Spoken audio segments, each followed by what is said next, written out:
السلام عليكم ورحمة الله وبركاته. حياكم الله يا رجال. هذه الرسالة خاصة بأبناء منطقة الغربي، جبل السلطان، المرايد، راوات، براح. موضوع رصف الطريق يا رجال. الفزعة كل واحد بما يجود. هذه مصلحة عامة، صدقة جارية، فعل خير. تصدق على روح أبوك المتوفي، على روح أمك المتوفي. قال الرسول صلى الله عليه وسلم: داووا مرضاكم بالصدقات. المهم إنه الفزعة في موضوع رصف الطريق. الشكر للدكتور معاذ نعمان الزمر، شكر بحجم السماء. الدكتور معاذ نعمان الزمر قدم 50,000 ريال سعودي لمشروع رصف الطريق. والله يا صاحبي هذا ما هو إلا كرم عثمان وكرم حاتم الطائي. والله إني أحبه حب لو درابه يطير مثل الأسد، لا ضب ريشه وحام وحوم على الدائرة مثل المغير. كفرت بالناقصة والغدر والانتقام، وأمنت إنك حزامي في النهار العسير.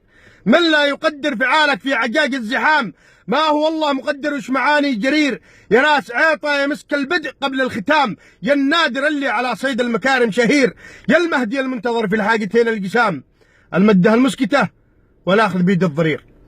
بيض الله وجهك، ما قصرت كما عهدناك، دائما سباق في فعل الخير، دائما سباق في كل شيء. الشكر أيضا موصول لأولاد المرحوم محمد عبد الله بن حزام مارش الدميني، فؤاد، عادل، صالح، لما قدموه وما سيقدموه. أيضا الشيخ أمين بن قائد بن أحمد الزمر، الله يشفيك ويعافيك ويطول بعمرك. ننتظر أيضا منك الدعم. بالجهة المقابلة أيضا الشيخ محمد عبد القادر الجلال، أيضا ننتظر منك الدعم. مشروع رصف الطريق مشروع عمل خيري وطني، صدقة جارية. الشكر موصول لكل إنسان قدم وسيقدم، كل إنسان باسمه. الفزعة يا رجال، رعى الله من تجمل. الإخوة المغتربين بالسعودية كل واحد يقود بما يقدر.